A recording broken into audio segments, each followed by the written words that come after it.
बसू नको मग.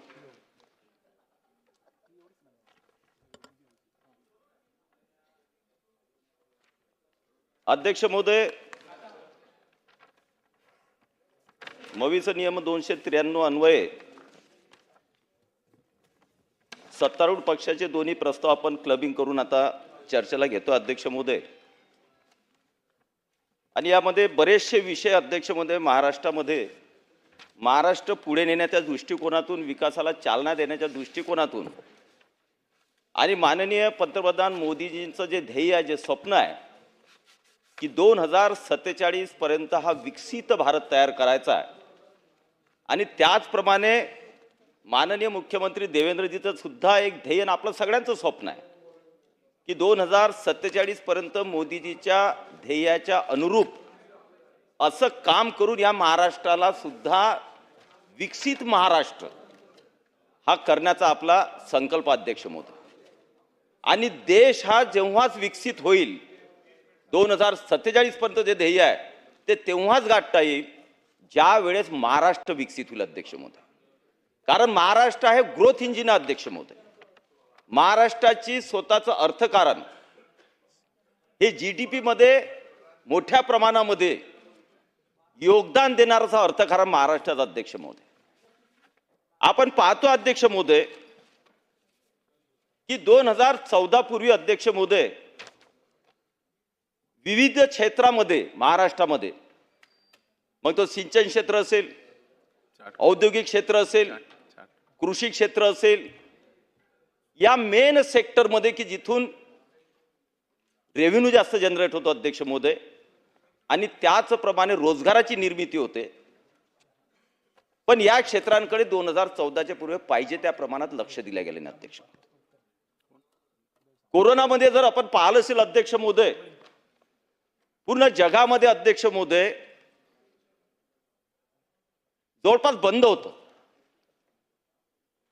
पण त्याही वेळेस या देशाला अध्यक्ष महोदय कृषी क्षेत्रानं वाचवलेलं अध्यक्ष महोदय. आमचा शेतकरी शेतात होता अध्यक्ष महोदय. आमची खरेदी जर त्यावेळेस पाहिली, अतिशय महाराष्ट्राची जर पाहिली, तर त्यावेळेस कापसाची खरेदी हे पावसाळ्यामध्ये म्हणजे जुलै ऑगस्ट पर्यंत अध्यक्ष महोदय खरेदी करण्यात आली. कोरोनाचा पिरियड चालू असताना एक बंपर अशी खरेदी महाराष्ट्रात अध्यक्ष महोदय झाली. आणि मग शेतकरीच्या मालाच्या उत्पादनातून कोरोनाला फाईट करण्यासाठी भारत देश सक्षमतेने उभा राहिला अध्यक्ष महोदय. आणि त्यावेळेस जगाला सुद्धा अध्यक्ष महोदय आपल्या देशानं खाद्य पुरवण्याचं काम कोरोनामध्ये अध्यक्ष महोदय केलं. म्हणून हे शेती क्षेत्र असेल अध्यक्ष महोदय अतिशय महत्वाचं, जीडीपी मध्ये किती योगदान आहे हे जर आपण वेगळं ठेवलं अध्यक्ष महोदय, खूप ठीक आहे, इंडस्ट्री जास्तच असणार आहे, सर्व्हिस सेक्टरचं जास्त असणार आहे, परंतु कृषीचं योगदान बाकीच्या देशांपेक्षा भारतामध्ये जीडीपी मध्ये अध्यक्ष महोदय कृषीचं योगदान हे सगळ्यात जास्त आहे अध्यक्ष महोदय. तुम्ही अमेरिका अध्यक्ष महोदय बघाल, अमेरिकेचं जे योगदान आहे जीडीपी वाढवण्याचं अर्थकारणामध्ये, ते जास्तीत जास्त वेपन्स आणि शस्त्रास्त्र निर्मिती त्याच्यामधून असेल, तेलाच्या याच्यामधून असेल, पण इंडस्ट्रीमध्ये बी कमी आहे आणि सगळ्यात कमी असेल तर कृषी क्षेत्रात अध्यक्ष. आणि म्हणून या देशाला नाही जगाला आपण बघितलेलं अध्यक्ष महोदय की वेळोवेळी आपत्तीमध्ये असेल, युद्धाच्या याच्यात, सगळ्या याच्यामध्ये खाद्य पुरवण्याचं काम हे भारताने केलं. आज भारताची एवढी सक्षमता अध्यक्ष महोदय, ज्याप्रमाणे 2014 नंतर मोदीजीच्या नेतृत्वामध्ये देशात आणि देवेंद्रजीच्या नेतृत्वामध्ये महाराष्ट्रात जे कृषी क्षेत्रात काम झालं अध्यक्ष महोदय, त्यामुळेच आज आपण पाहतोय अध्यक्ष महोदय की 3 वर्ष ते 4 वर्ष या देशावर काही आपत्ती आली, युद्धाची असेल कोणती असेल, जरी आपल्या देशात काही पिकलं नाही तरी 3 ते 4 वर्ष 150 कोटी जनतेला जेवणासाठी आणि पोट भरण्यासाठी लागणारं अन्न आपण स्टॉक मध्ये, आपल्या अध्यक्ष महोदय स्टॉक मध्ये इतकी मोठी क्षमता या देशामध्ये आपण निर्माण करून ठेवलेली अध्यक्ष महोदय. पण हे करत असताना अध्यक्ष महोदय त्याच कृषीच्या याच्यामध्ये आपलं दुर्लक्ष होता कामा नये अध्यक्ष महोदय. 2014 नंतर अध्यक्ष महोदय खूप प्रयत्न या महाराष्ट्रामध्ये, आणि देशाचं मी आता बोलणार नाही, महाराष्ट्रामध्ये देवेंद्रजीच्या नेतृत्वामध्ये कृषी क्षेत्रामध्ये करण्यात आले. त्यातला सगळ्यात पहिला जर असेल अध्यक्ष महोदय तर जलयुक्त शिवार, त्याची यशस्वीता अध्यक्ष महोदय ही सर्व देशांनी पाहिली अध्यक्ष महोदय, आणि देशांनी सुद्धा ती योजना स्वीकारली अध्यक्ष महोदय, जलयुक्त शिवार. आणि जलयुक्त शिवार मध्ये शासनाचे निधीच्या बरोबरच अध्यक्ष महोदय स्वयंसेवी संस्था असतील, सेलिब्रिटीज असतील, पॉलिटिशियन्स असतील, आणि त्याचप्रमाणे जनतेचा सहभाग हा अतिशय मोठा राहिला. आणि 2014 ते 19 मध्ये अध्यक्ष महोदय या महाराष्ट्रात न भूतो न भविष्य तिथे जलयुक्त शिवार मध्ये काम झालं अध्यक्ष. लाखो ठिकाणी अध्यक्ष महोदय, लाखो ठिकाणी कामं झाले. कुठं नदी खोलीकरण असेल, कुठं रुंदीकरण असेल, कुठे शेततळे असेल, कुठे गाळ काढणं असेल, कुठं रिचार्ज शाफ्ट असेल, कुठं कोल्हापुरी बंधारे असतील, कुठं बाकीचे बंदिस्त बंधारे असतील, वेगवेगळे सिमेंट बंधारे असतील, अतिशय मोठे कामं. आणि अध्यक्ष महोदय त्या पिरियड मध्ये जनता सुद्धा झपाटल्यासारखी अध्यक्ष महोदय श्रमदानामध्ये सामील झाली अध्यक्ष महोदय. श्रमदानामध्ये आम्ही पाहायचो, आपण सगळेच लोकप्रतिनिधी पाहायचो की समरमध्ये, उन्हाळ्यामध्ये रोज कुठं ना कुठं आमदाराला बोलवायला जायचं की या ठिकाणी खोली का आमदार साहेब तुम्ही आलं पाहिजे श्रमदानाला. आणि बरेचसे आमदार हे श्रमदान त्या लोकांसोबत करून त्यांचा उत्साह वाढवण्यासाठी जायचे अध्यक्ष महोदय. आणि वेगळ्या प्रकारचे स्पिरिट हे जलयुक्त शिवारच्या माध्यमातून त्याचा परिपाक हा झाला अध्यक्ष महोदय की आपण शाश्वत जे सिंचन म्हणतो अध्यक्ष महोदय, की जे सिंचन अध्यक्ष महोदय धरणावरून घेतलं जातं, सरफेस मधून घेतलं जातं, जे धरणाच्या याच्यामधून पाईपलाईनद्वारे असेल, बाकीच्याद्वारे असेल, पण तो अध्यक्ष महोदय पाण्याची भूगर्भातली पातळी हे वाढवण्याचं काम जलयुक्त शिवारने केलं अध्यक्ष महोदय. आणि आपण पाहतोय की महाराष्ट्रामध्ये डार्क झोन तयार झाले होते 2014च्या पुढे. बरेचसे तालुके असे होते की ते डार्क झोन मध्ये होते, कारण अति उपसा, ओव्हर एक्सप्लॉयटेशन ऑफ वॉटर, विहिरीच्या माध्यमातून असेल, बोरवेलच्या माध्यमातून असेल अध्यक्ष महोदय, ते एवढा मोठ्या प्रमाणात झाला अध्यक्ष महोदय की त्यामुळे भूजल स्तर जो आहे तो खूप खाली खाली खाली जात राहिला. आणि त्याचा परिपाक हा झाला की आपली शेती कोरडवाहू राहिली. आणि त्याचबरोबर त्या खाली जेवढे आपण भूजल स्तरामध्ये गेलो अध्यक्ष महोदय, पिण्याचं पाणी आपल्याला आरोग्यास घातक असं पाणी आपल्या नशिबी आलं अध्यक्ष.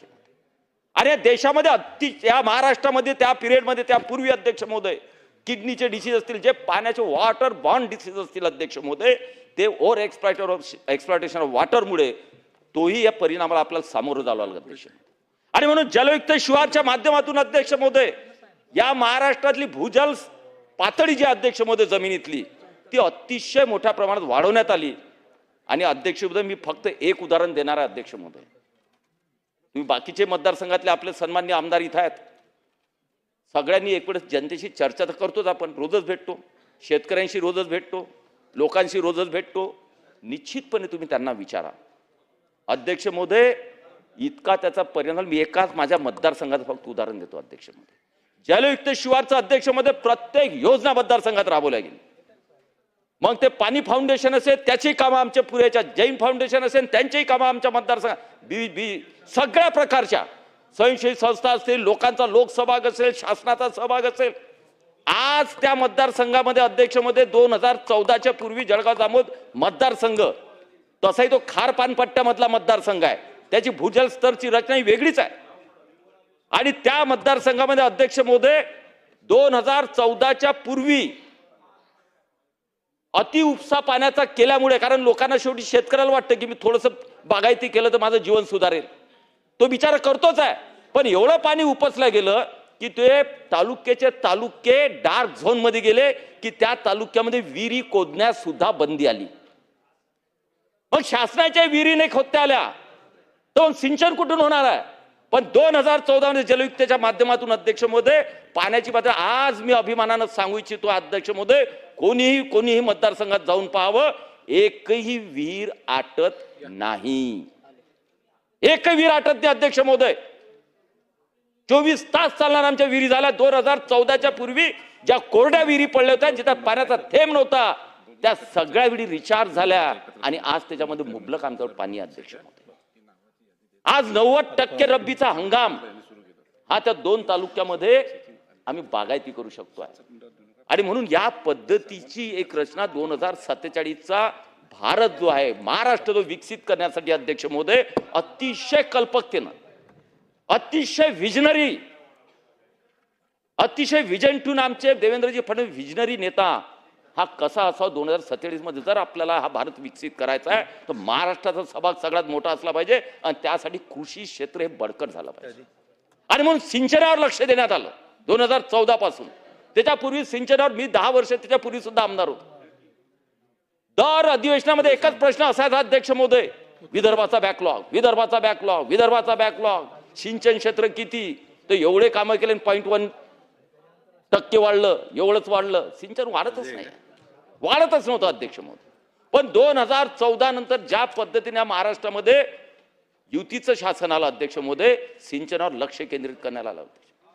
जो जिगाव प्रकल्प विदर्भातला, गोसी खुर्द असेल, कोकणातले प्रकल्प असतील, पश्चिम महाराष्ट्रातले प्रकल्प असतील, काही प्रकल्प मोदीजींनी त्यांच्या नेतृत्वामध्ये केंद्र शासनाच्या योजनेत घेतले आणि त्या योजनेमधून बळीराजा प्रकल्पाला मोठ्या प्रमाणात निधी देणारं मोदी शासन आलं अध्यक्ष महोदय. आणि त्यामुळे अध्यक्ष महोदय प्रकल्पाला गती मिळाली अध्यक्ष महोदय. त्याचप्रमाणे आपल्या महाराष्ट्रात देवेंद्रजीने अध्यक्ष महोदय मोठ्या प्रमाणात निधी उपलब्ध करत करत कितीतरी प्रकल्प आपण पूर्ण केलेत आणि कितीतरी प्रकल्प आता पूर्णत्वाकडे आपले जात आहेत अध्यक्ष महोदय. सिंचनाची क्षमता दिवसेंदिवस आपली वाढते अध्यक्ष महोदय. आणि शेवटी काय अध्यक्ष महोदय, शेतकऱ्यांना अध्यक्ष महोदय मला माहिती आहे अध्यक्ष महोदय की आता अवकाळी पाऊस असेल अध्यक्ष, पाण्याचं काही हे नाही अध्यक्ष महोदय, कधी येईल कधी जाईल, किती पडेल, एका दिवसात पूर्ण शेती चालली जाईल अध्यक्ष महोदय. त्यामुळे हवामान अध्यक्ष महोदय ग्लोबल वॉर्मिंगमुळे आपण पाहतोय हवामान अतिशय प्रतिकूल झालेलं अध्यक्ष महोदय. कधी काय होईल सांगता येत नाही, रेनफॉल कधी काय होईल ते सांगता येत नाही. आणि म्हणून त्या पद्धतीनं आता विचार करण्याची, पर्यावरणाचा ऱ्हास जो होतोय तो विचार करून आपल्याला 2047 पर्यंत शेती आणि सिंचन याच्या योजना तयार करून एक स्ट्रक्चरल आपल्याला पुढे जावं लागणार अध्यक्ष महोदय. आणि म्हणून आज सिंचनाच्या प्रकल्पाला अतिशय महत्व महाराष्ट्रात दिले जाते अध्यक्ष महोदय. मी एका प्रकल्पाचं फक्त उदाहरण देणार आहे, बाकीच्यांना टेंबू पासून सगळे प्रकल्प माहित आहेत. गोशी खुर्दात कोणत्या झपाट्यानं आपले प्रकल्प पुढे जातात सगळ्यांना माहिती आहे. टेंबूचा तर आमचे आता तर सुरुवात झाली, 2 प्रकल्पाचं ह्या पहिलीच आहे. आज मंत्री महोदय, आता तर जलयुक्त शिवारावर मंत्री महोदय उत्तर देणार आहेत. 5 वाजेपर्यंत आपल्याला संपवायचं. असं कसं 2 प्रस्तावात एकत्र अध्यक्ष महोदय, एका प्रस्तावाने 2 प्रस्ताव एकत्र केलेले आहेत. विनंती आहे, बोलण्याची संख्या जास्त आहे, त्यामुळे थांबवा देणे अध्यक्ष महोदय, नाही तर मग कायमचं थांबून देईल मी अध्यक्ष महोदय. हे बा तुम्ही डिस्टर्ब केलं ना, मग जलयुक्तून मला लवकर दुसरीकडे पळायसाठी वेळ मिळणार नाही. तुम्ही डिस्टर्ब पटापट आटपतो एका विषयाला.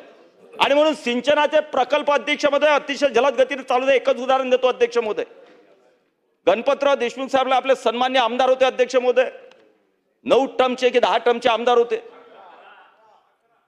एक प्रकल्प करणा पूर्ण टेंबूचा, तो करण्यामध्ये 10 टर्म गेला त्यांच्या, 10 टर्म. मलाही असं वाटतं 2004 मध्ये आमदार झाल्यानंतर जिगाव प्रकल्प होईल की नाही, मी सोडून दिला पिछा 10 वर्ष. पण मोदीजी जेव्हा आपलं आले, बळीराजामध्ये तो प्रकल्प घेतला, देवेंद्रजी मुख्यमंत्री झाले, प्रकल्पाला गती मिळाली अध्यक्ष महोदय. आणि आज मी अभिमानाने सांगू शकतो की पहिल्या टप्प्याचं जिगावचं प्रकल्पाचं पाणी आम्ही 2 वर्षामध्ये अडवतोय. जवळपास 44,000 हेक्टरला पाणी देतो. सध्या पीडीएन निघाला अध्यक्ष, पीडीएनचे टेंडर चालू, जोरात काम चालू अध्यक्ष महोदय. आणि म्हणून सिंचनाच्या माध्यमातून शेतकऱ्यांना काय पाहिजे अध्यक्ष महोदय, शाश्वत पाणी. जर त्याच्याकडे शाश्वत पाणी असलं आणि अध्यक्ष महोदय वेळेवर कर्ज मिळालं आणि भाव व्यवस्थित मिळाले तर तो कोणाच्या दारात जाणार नाही अध्यक्ष महोदय. आणि म्हणून भावामध्ये सुद्धा मोदी शासन दरवर्षी चांगल्या प्रकारे कापूसाचे सगळ्याचे भाव वाढवते अध्यक्ष. तरी अध्यक्ष महोदय त्या शेतकऱ्यांकडे अधिक लक्ष देण्याची आवश्यक. मी एकच फक्त त्या शेतकऱ्यांच्या विषय सांगणार अध्यक्ष महोदय. आपल्या देशामध्ये आपण असे दाखवतो अध्यक्ष महोदय, जे कॅपिटलिस्ट आहेत अध्यक्ष महोदय, असे दाखवतात की शेतकऱ्यांना काय उपकार करून राहिला, एवढा पैसा दिला, तेवढा पैसा दिला. आता कोण काय स्टेटमेंट करते मी त्याच्यावर बनवणार, मला ते अयोग्य स्टेटमेंट वाटतात.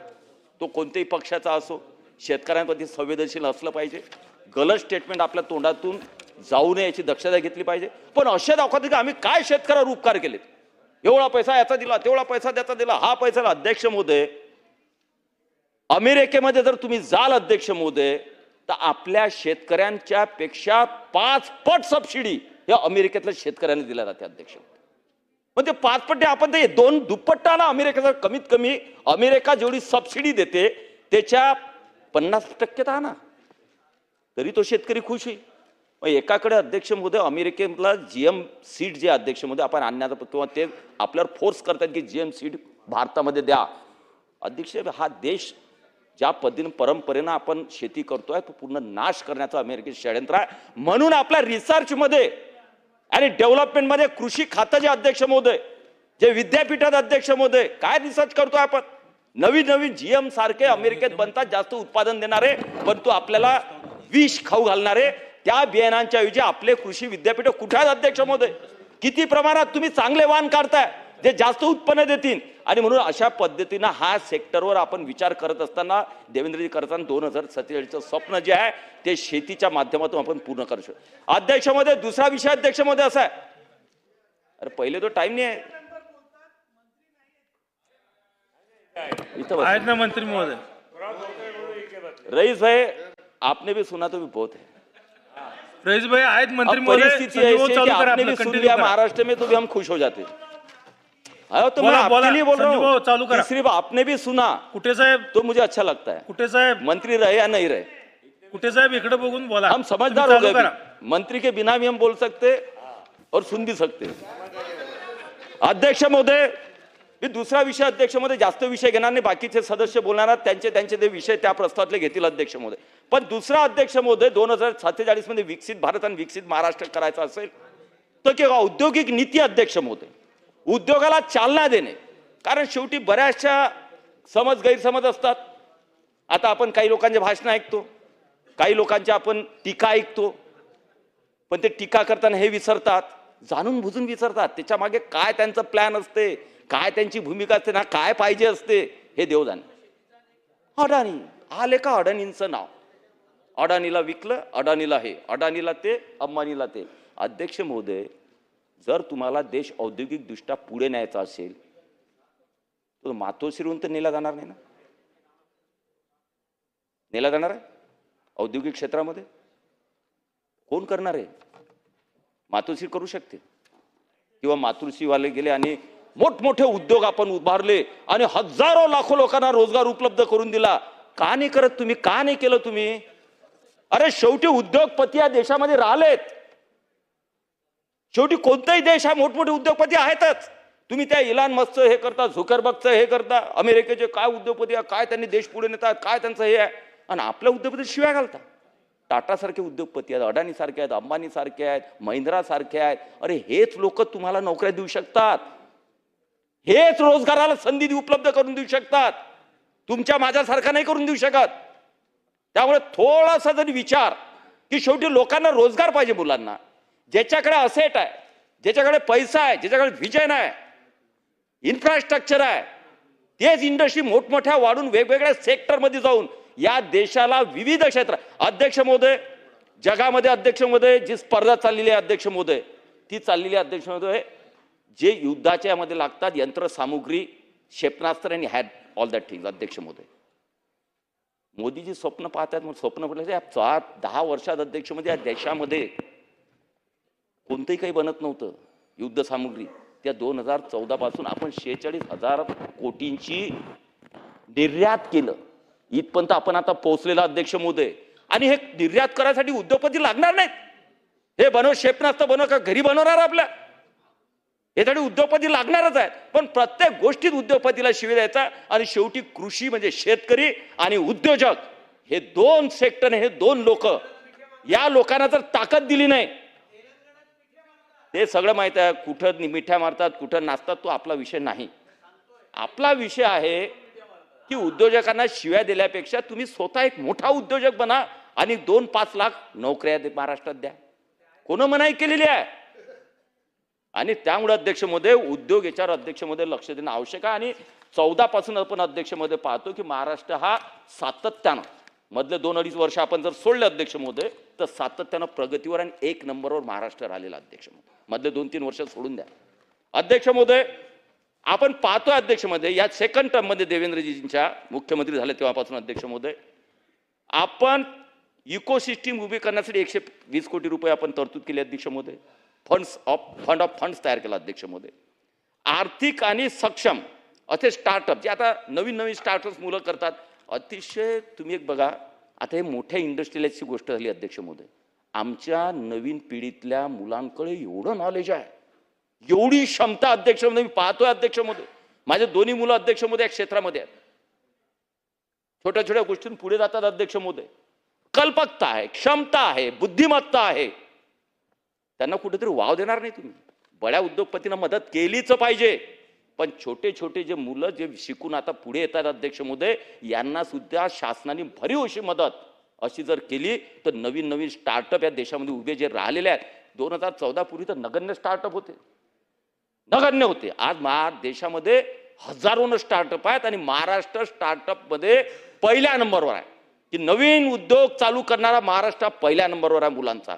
आणि म्हणून नवीन पिढी अतिशय महत्वाकांक्षी अध्यक्ष महोदय, अतिशय टेक्नोसेव्ही अध्यक्ष महोदय, अतिशय कल्पकता. आपण पहा, एक आता आमच्या मित्राचीच मुलगी आहे, तिने अध्यक्ष महोदय जे ड्रोन असतात ते ड्रोन एकत्र करून सगळे ड्रोनची हे करून एका ठिकाणी ठेवून शेतकऱ्यांना भाड्याने देऊन पूर्ण महाराष्ट्रभर फवारणी हे करणे, एक कल्पक ॲपमधून त्या सगळ्या सर्व्हिसेस देणे, ड्रोन पुरवणे. एक छोटी मुलगी अजून लग्न नाही झालेलं. मला एक हरियाणातल्या 2 मुलींची गोष्ट आठवते अध्यक्ष महोदय. दोन्ही IITians आहेत, दोन्ही IIT मध्ये शिकलेल्या मुली. अध्यक्ष महोदय, जनावरं जे आहेत त्यांची खरेदी विक्री त्याचं ॲप त्यांनी काढलं. पहिले नोकरी केली 1-2 वर्ष, पण कल्पकता आहे. आणि जगाला काय पाहिजे, कोणत्या कोणत्या ॲप, कोणत्या कोणत्या सर्व्हिसेस मधून लोकांना इझी जीवन जगणं कसं जाईल याचा विचार करणारी पिढी अध्यक्ष महोदय. तिने ॲप काढलं अध्यक्ष महोदय, खरेदी विक्री, फक्त जनावरांची ऑनलाईन खरेदी विक्री. अध्यक्ष 100 कोटी रुपये दुसऱ्याने घेऊन घेतलं अध्यक्ष महोदय. 1-2च महिने चालू, 2 महिन्यामध्ये त्या मुलींचं ॲप 100 कोटीमध्ये विकलं गेलं अध्यक्ष महोदय. ही क्षमता या युवा पिढीत आहे. आणि म्हणून 2047चा संकल्प जो आहे तो या नवीन युवा पिढीच्या भरोशावर निश्चितपणे जगामध्ये पहिल्या किंवा दुसऱ्या नंबरवर आर्थिक महाशक्ती भारत झाल्याशिवाय राहणार नाही, हे निश्चितपणे अध्यक्ष मी सांगतो. अध्यक्ष महोदय, आपल्या देवेंद्रजीनं अध्यक्ष महोदय दावोसला आता 63 कंपन्यांशी हे केला, सामंजस्य करार झाला अध्यक्ष महोदय. 15,72,000 कोटी आणि 16 लाख रोजगार निर्मिती आतापर्यंत झाले ना अध्यक्ष. त्याला व्हिजन लागते अध्यक्ष महोदय.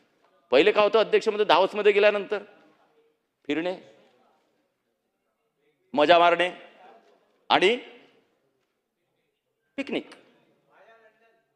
आणि देवेंद्रजीनं फक्त एखादा ड्रेस घातला तर का पिकनिकला गेले, ही टीका. अरे तुम्ही 15,72,000चे करार झाले, ते आता जमिनीवर येत आहेत, काहीचे MOU झाले, काहीला आपण जमीन देतो आहे, सगळ्या प्रक्रिया चालू होत आहेत. 16 लाख रोजगार पण एका दिवसात नाही होणार आहे, काल लागणार आहे, हे सगळ्यांना समजतं अध्यक्ष महोदय. परंतु 5-7 वर्षामध्ये 16 लाख जर आपण निर्मिती करू शकतो. आणि नोकऱ्यामध्ये जिथं तिथं असते, सरकारी नोकऱ्यामध्ये आम्हाला रोजगार कुठे भेटत नाही, बेरोजगारी आहे. का तर सरकारी नोकरी नाही. पण ह्या करोड लाखोनी ह्या रोजगार निर्मिती अध्यक्ष महोदय, मोदीजींनी स्वप्न पालवतात अध्यक्ष महोदय, की तुम्ही नोकरी करू नका किंवा रोजगार करू नका, तुम्ही रोजगार देणारे व्हा. आणि म्हणून आजची पिढी अध्यक्ष महोदय छोट्या छोट्या स्टार्टअप, छोट्या छोट्या बिझनेस मध्ये अध्यक्ष महोदय 10-20 लोकांना रोजगार देणारी पिढी निर्मिती अध्यक्ष. फक्त माझं एवढं या उद्योगावर एवढं सांगणार अध्यक्ष महोदय, की या महाराष्ट्रामध्ये अध्यक्ष महोदय मोठ्या प्रमाणात गुंतवणूक येते आहे, पण त्या गुंतवणुकीचा असमतोल हा महाराष्ट्रात होता कामा नये. आशिषजी, गुंतवणूक जी येते आहे त्याचा असमतोल महाराष्ट्रामध्ये होता कामा नये अध्यक्ष महोदय. कॉन्सन्ट्रेट कुठं होत आहे, सेंट्रलाइज कुठं होत आहे गुंतवणूक? मुंबई, औरंगाबाद, संभाजीनगर, छत्रपती संभाजीनगर, मुंबई, नाशिक, नागपूर, पुणे, चिंचवड. बाकीच्यांचं काय, काय करणार बाकीच्यांचं? हा प्रश्न अध्यक्ष महोदय नवीन पिढीच्या मनामधला सगळ्यात गंभीर प्रश्न आहे. कारण सगळ्यांना या 5-6 शहरामध्ये अध्यक्ष महोदय ह्या सगळ्या कंपनी, सगळ्या इन्व्हेस्टमेंट तुम्ही जर इथंच करायला लागले त्या मुलांना कुठे यावं लागेल? आणि शेवटी तिथले लोकप्रतिनिधी आम्हाला काय काय लागते अध्यक्ष महोदय?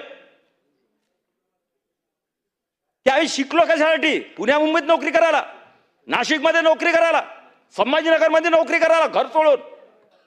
का आपण सेंट्रलाइज केलेलं आहे? का डिसेंट्रलाइज आपण उद्योग करत नाही? ज्या उद्योगाची जिथं आवश्यकता आहे त्या भागामध्ये तो उद्योग का जात नाही अध्यक्ष महोदय? का जात नाही अध्यक्ष महोदय? इतकी मोठ्या प्रमाणात इन्व्हेस्टमेंट येत असताना या महाराष्ट्रामध्ये अध्यक्ष महोदय काही मतदारसंघ असे आहेत अध्यक्ष महोदय, आपण शहरातले या मतदारसंघ बघितले, त्याच्या आसपासचे मतदारसंघ बघितले, संभाजीनगरच्या आजूबाजूचे मतदारसंघ, तर त्यांना एक प्लॅटफॉर्म संभाजीनगरमध्ये डेव्हलपमेंट होत्या इंडस्ट्रीमध्ये, त्यामुळे आजूबाजूच्या तालुक्यातले मतदारसंघातले लोक मुलं तिथं आनंदात जातात. 50-100 किलोमीटर ट्रॅव्हलिंग काही वाटत नाही अध्यक्ष महोदय, करू शकतात. आणि मग केलंच पाहिजे. संभाजीनगर बागे नाही ठेवायचं, करलंच पाहिजे. आता जालना आपलं डेव्हलप होते आहे औद्योगिक, झालंच पाहिजे.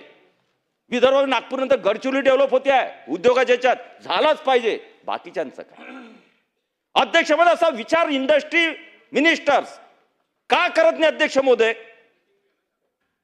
की या भागामध्ये कुठं काय करायचं आहे त्या भागामध्ये अध्यक्ष महोदय असे कितीतरी इंडस्ट्री याच्यामध्ये असतील अध्यक्ष महोदय की त्या रत्नागिरी किंवा कोकण किनारपट्टी किंवा पुण्या मुंबईपेक्षा दुसऱ्या बुलढाणा जिल्ह्यात, जळगाव जामोदमध्ये, अकोल्यात इकडे गेल्या तरीही त्या इंडस्ट्री सर्वाइव्ह करू शकतात किंवा फिजिबल होतात. आणि मग अशा पद्धतीने केव्हा विचार करणार अध्यक्ष महोदय आम्ही? तेव्हा 2047चं स्वप्न पाहतो आम्ही. आणि जर त्या कृषी बदला तो जळगाव जामोद असेल, अकोट असेल, तेलारा असेल, वाशिम असेल, हे जो भाग आहे तो दुर्लक्षित राहिला अध्यक्ष महोदय. देऊळगाव असेल, सिंदखेड राजा असेल, मोजरी असेल, हे भाग दुर्लक्षित राहिला अध्यक्ष महोदय. आमच्या मुलांनी काय मुंबईमध्ये नागपूरमध्ये नोकऱ्या करायच्या अध्यक्ष महोदय? कधीतरी सारासार विचार करावा लागेल. अरे नाही, 15 लाख कोटी पैकी 50,000 कोटी तर त्या पश्चिम विदर्भात द्या. 2-3 इंडस्ट्री तुम्हाला सांगता येत नाही.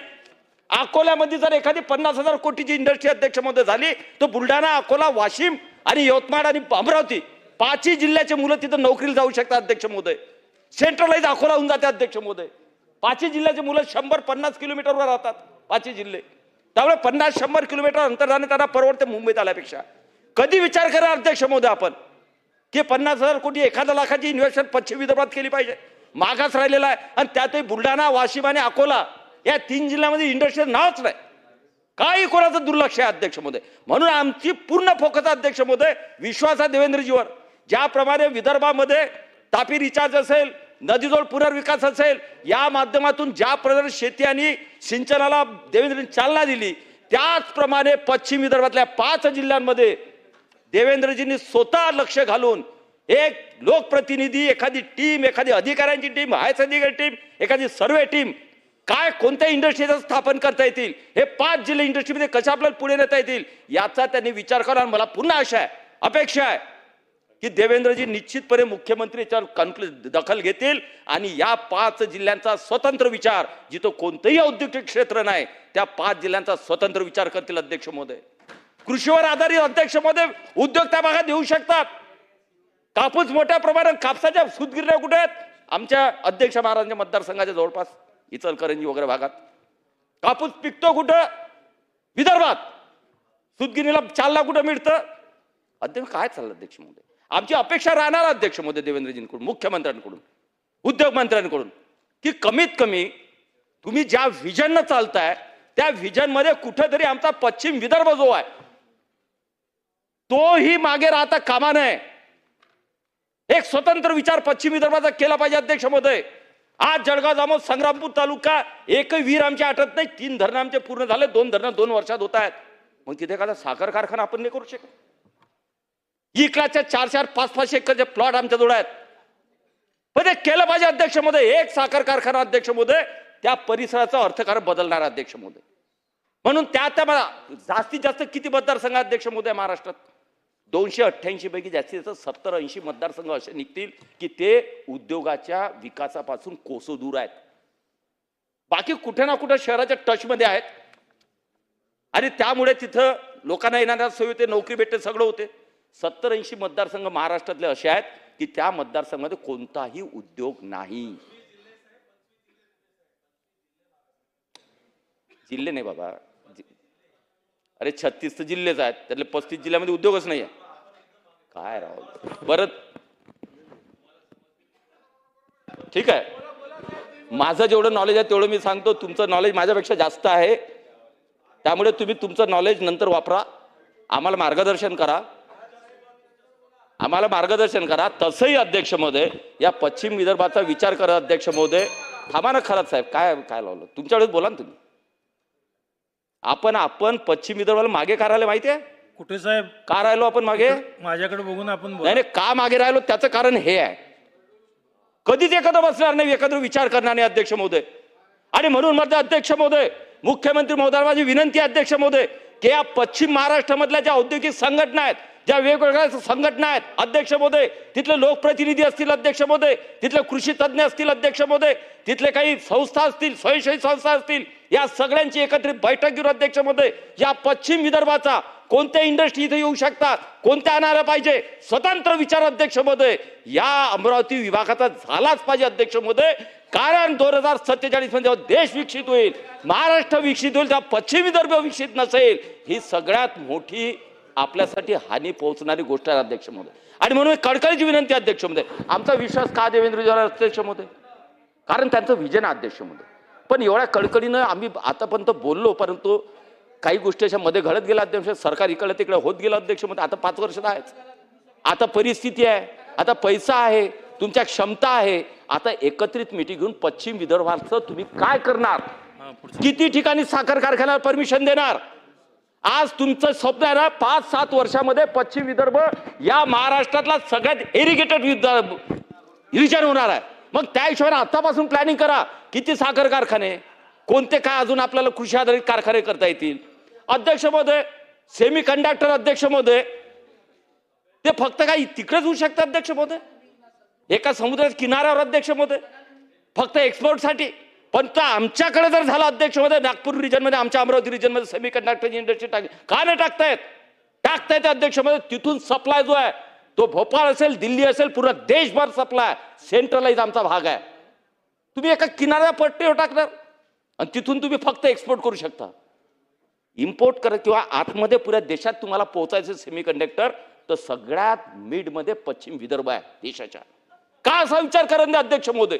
आणि म्हणून माझी कळकळीची विनंती अध्यक्ष महोदय, या प्रस्तावाच्या निमित्तानं राहणार अध्यक्ष महोदय, की तुम्ही याचा पश्चिम विदर्भाचा टाइम बाउंड कार्यक्रम ठरवून या जिल्ह्याचे सगळे आम्ही यंत्रणा, सगळ्या प्रकारचे जे आहेत संशयित संस्था आम्ही सगळे आता जमा करणार अध्यक्ष महोदय.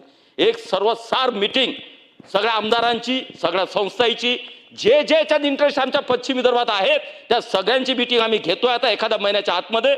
आमचं एक पश्चिम विदर्भाचं विजन जे आहे ते आम्ही माननीय मुख्यमंत्र्यांपर्यंत सादर करू. आणि आम्हाला पूर्ण आशा आहे आणि पूर्ण अपेक्षा आहे की पश्चिम विदर्भ हा सुद्धा उद्योगात मागे मुख्यमंत्री राहू देणार नाहीत. त्यासाठी त्यांनी प्रयत्न करावे. आणि पश्चिम विदर्भातल्या लोकांचे आशीर्वाद तसेही त्यांचे मामा तिथे राहतात, त्यामुळे आशीर्वाद आहेत, त्यामुळे आमची अपेक्षा त्यांच्याकडून आहेच. आणि म्हणून पश्चिम विदर्भ मागे राहता कामा नये. मराठवाड्याबद्दल एवढंच बोलेल अध्यक्ष महोदय, की संभाजीनगर नंतर जालना औद्योगिक क्षेत्रात मोठी प्रगती, कॅरिडॉर बनते अध्यक्ष महोदय, स्टील पासून सगळ्या इंडस्ट्री अजून वाढल्या पाहिजे. आता ह्या 2-3 जिल्ह्यामध्ये जो कॅरिडॉर बनतोय इंडस्ट्रीचा, तो हिंगोली, परभणी, लातूर, बीड इकडे कसा जाईल? इकडे आपलं धुळे असेल अध्यक्ष महोदय, नंदुरबार असेल, जळगाव खान्देश असेल, थोड्याफार आपण कुठे जास्त आहे. मग तुम्ही 5-10 ठिकाणचं सेंट्रलाइज करून तुम्ही इन्व्हेस्टमेंट आणाल अध्यक्ष महोदय, तर आमच्या भागातल्या लोकांनी कुठे जायचं? शेवटी यायचं नोकरीला मुंबईत.